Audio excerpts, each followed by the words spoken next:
social media ruined romance and Gen Z made it worse. So this article is by someone named Hasif, and they have a very beautiful page you can see on Substack that's named as Postcards by Hasif. So the writer's writing is so beautiful. It's like it hits you in the right spots, I would say. Like you're reading and then you are becoming nostalgic, you're becoming like, you're really resonating. You like, I would really want to read more articles by this writer, because they just, like, with almost every second line or like words that you read, you're like, oh, that's me, that's how I feel. Maybe you are like dating, or you are not dating, maybe you are single, or you are married, or you are in relationships, but it's just a very beautiful uh, article to read how the writer has expressed their feelings.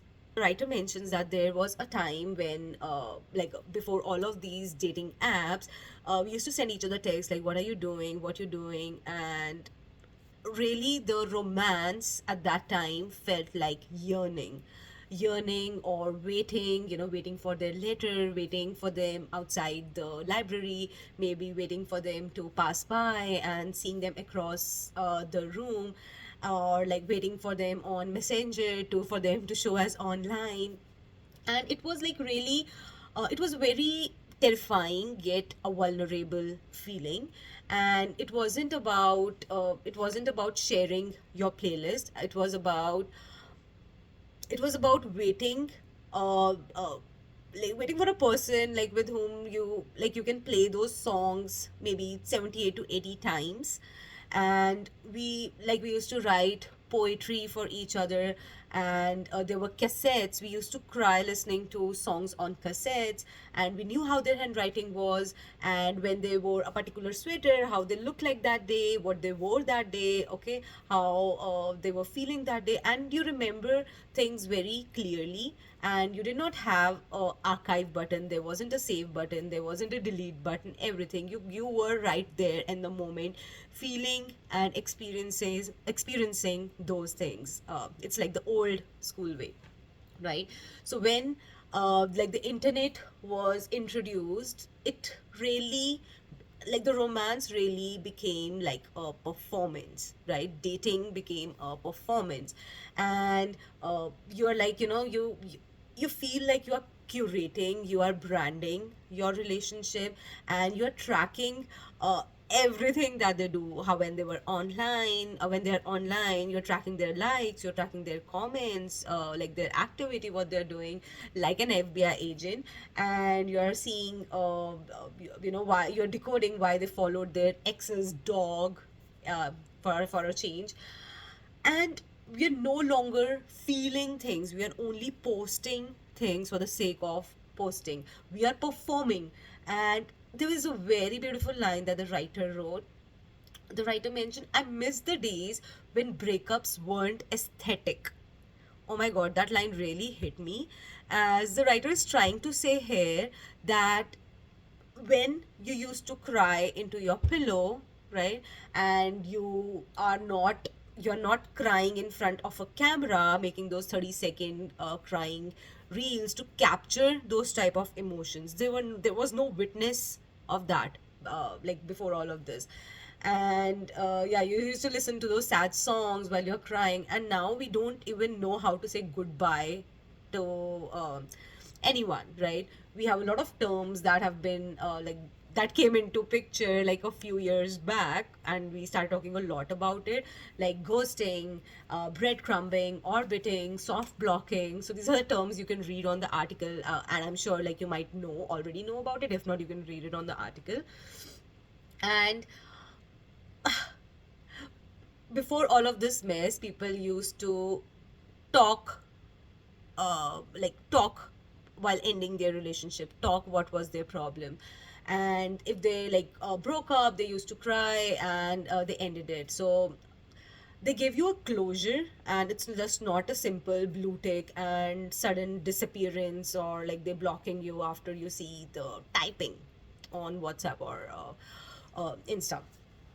And about the dating apps, yeah, it's a huge thing that the writer has written. And it's like now you're doing window shopping and it's like a game, and you are swiping through hundreds of people and you're trying to reject them for things as I wouldn't say like, but the writers written it like beautifully, like as their bio, or like something that they double texted you. So these are type of things that like we are not like, I think we've upped our standards as well, but it's also like these small small things. We're like, okay, like once someone has double texted, okay, just uh, put a cross on it, because that's what the trust issues people have these days. But you have the trust issues, and then you also have like 10 other backup options if like one thing goes wrong. And you don't even remember the last person you talked to, like how, like what did they look like, and like you slowly start forgetting the last person you flirted with online, right? And ideally, at the back end of all of this, we really don't want people, we want attention. It's the need to be wanted. So, after all this circle, if we had already deleted the app, what we do is we go ahead and reinstall it, just because you have that need in you that someone should look at you from afar. Like someone should like you. Basically what you need to be is, you want to be mattered in someone's lives. You want a witness like someone to be a witness to your life, someone to share those experiences with, who can stay with you for a long time. So it's like the old school kind of thing, where someone passed you a note, and when that note you're keeping in your pocket for a very long time, after even 1 year, right, you'll have that folder or a box where you had created all of these things. And these type of love, like it used to build slowly, and it really used to increase in the type of glances that you used to give crossing the hallways, or uh, in real life, right? And real love, the writer mentioned, shouldn't feel like content. It should feel like presence. It's like, you know, they smile mid sentence when they talk about something that mattered to them once. It's the quiet habits. It's like how they drink the coffee, where they like how they sit next to you, and they completely sit next to you in silence.